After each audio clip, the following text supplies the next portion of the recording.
The hum of jet engines echoed across the runway, mixing with the sharp clicks of polished shoes on concrete and the rustle of pressed uniforms brushing past luggage carts. It was a bright, clear morning at Eastbridge International, a hub of efficiency and routine. People moved like clockwork. Flights departed with precision. And the ground crew?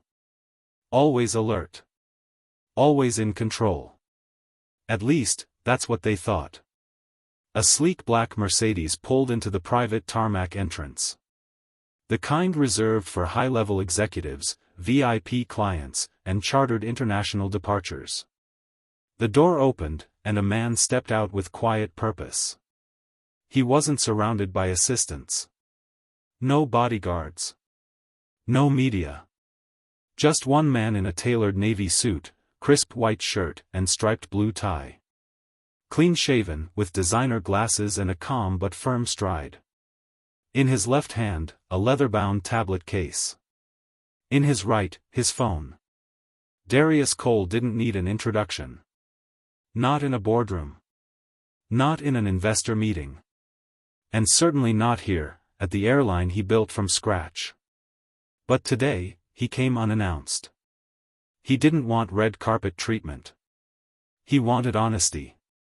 He wanted to see how his company operated when no one was watching. He approached the base of the boarding stairs where a sleek, silver jet waited. His jet. Reserved under a discreet internal call sign for executive inspections. This wasn't a vacation. It was a test. But the people at the gate didn't see that.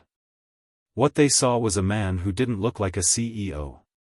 A black man in a suit walking alone. Someone out of place. That was all they needed. A young gate agent, mid-20s, blonde, sharp uniform, a little too eager to prove herself, stepped into his path. "Excuse me, sir," she said, smiling tightly. "You can't be here. This section is for authorized boarding only." Darius stopped. Calmly. "I am authorized," he replied. "I'm here for that flight." She didn't budge. "Do you have a boarding pass?" "No. I'm not a passenger." That response triggered something in her. The smile faded slightly. She tilted her head. "Are you a technician?" Darius let the silence sit for a moment. "No." Before she could reply, a second employee approached, taller, male, uniform neatly pressed, posture stiff. He glanced at Darius, then looked at his colleague. "Everything all right here?" "He says he's supposed to board this flight," she replied, with subtle skepticism in her voice. The male agent looked Darius up and down. Not searching for ID. Not looking for protocol. Just, judging. "Sir, we'll need you to step over there," he said, gesturing toward a small roped-off waiting area. "This is a secure runway. You can't be here without proper clearance." Darius raised his phone slightly. "I'm here for a scheduled inspection. That's my aircraft." The man chuckled under his breath. "You're here for an inspection?" "Yes." "Of what exactly?" "The plane. The crew. The service standards." "I'm the CEO." Both staff members blinked. Then, they smiled. Not out of respect. Out of disbelief. "You're the CEO?" the woman asked. "I am." The man folded his arms. "Do you have ID?" Darius slowly reached into his breast pocket and pulled out a slim black wallet. He opened it, revealing a clean corporate badge with a gold trim and photo ID. His name. Title. Seal of the airline. They looked. They saw. And yet, they hesitated. Anyone could make something like that, the male agent muttered. That was the moment it shifted. Not just disrespect, but outright dismissal. Darius didn't flinch. "Would you like to call your supervisor?" The man smirked. "I am the supervisor on this shift." That wasn't true. But it didn't matter. Because the damage was already done. Before we go further, if you believe respect should never be based on skin color, status, or assumption, take a second to subscribe.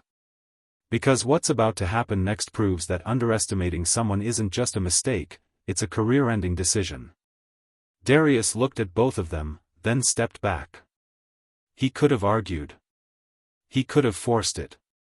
But he didn't have to. Because just then, another black SUV pulled up. This one bore tinted windows and a company tag. From it stepped a man in his 60s, graying hair, clipboard in hand, and a familiar pin on his lapel. He walked toward the scene with focused steps and didn't hesitate as he spotted Darius. "Mr. Cole," he said, extending his hand. "We're all set for the walkthrough. Cabin's been cleared. Ground team is ready." The agents turned to stone. The man continued, glancing briefly at the two staffers. "I assume there were no issues?"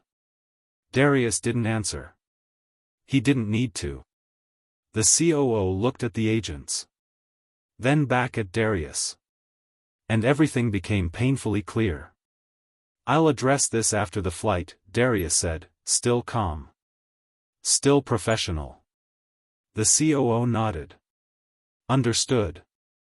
As they ascended the stairs together, the two staff members remained motionless, mouths slightly open, faces pale. They had blocked the CEO. Dismissed his ID. Mocked him. And now? Now they would answer for it. Because today was not a routine shift. It was a test. And they had just failed, in front of the one man who wrote the rules. The cabin door closed behind them with a gentle thud. Inside, the jet was pristine, leather seating, brushed chrome fixtures, and an air of controlled stillness. Darius didn't speak immediately. He let the moment breathe. The chief operating officer stood quietly by the galley, eyes forward, knowing full well that what had just occurred outside was more than a misunderstanding. It was a revelation. Not just of attitude, but of culture.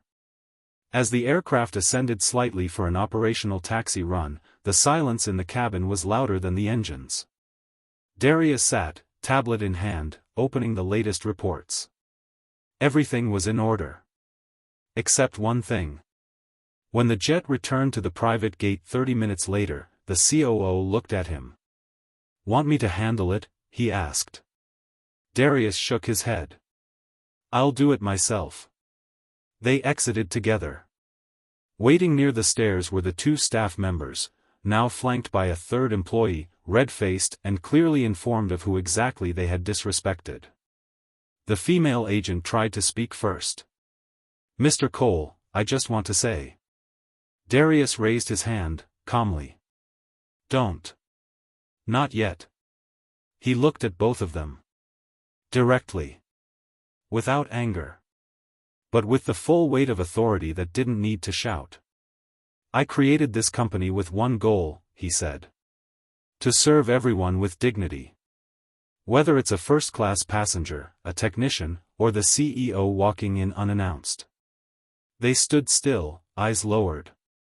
"And yet, today, I was dismissed, judged, and blocked, not because I lacked credentials, not because I broke protocol, but because you assumed who I was based on how I walked, and the color of my skin."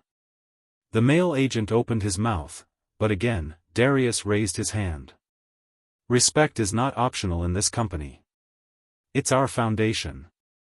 And if that foundation is cracked at the entry point, it compromises the entire structure." He turned to the supervisor. "I want both of their clearances revoked by the end of the day." The agents froze. He wasn't raising his voice. But that was what made it worse. "Wait, please," the female agent pleaded. "We didn't mean to." He met her eyes. "But you did. That's the problem." The COO stepped forward to escort them off the tarmac. Darius remained behind, watching silently as the two walked away, no longer defiant, no longer smug. Just quiet. That wasn't the end of it. Later that afternoon, Darius held a company-wide briefing over internal broadcast. He shared what had happened. In detail. Without names. Without malice. But with purpose. He reminded every employee of their training. Their values. And the simple truth that everyone deserves respect, especially when they don't look like who you expect to be in charge. He ended with one sentence. If you treat strangers with indifference, don't be surprised when you fail to recognize greatness standing right in front of you. The clip was later leaked. And the internet didn't mock the employees, they celebrated the restraint. The calm. The justice served not with shouting, but with composure. Because real power doesn't show off. It shows up. If this story reminded you that the quietest person in the room might be the one running it all, subscribe for more stories like this one. Speech balloon share in the comments, have you ever seen someone underestimated, only to reveal they were in charge? And remember, respect isn't earned by position. It's revealed by how you treat people. When you think they're nobody.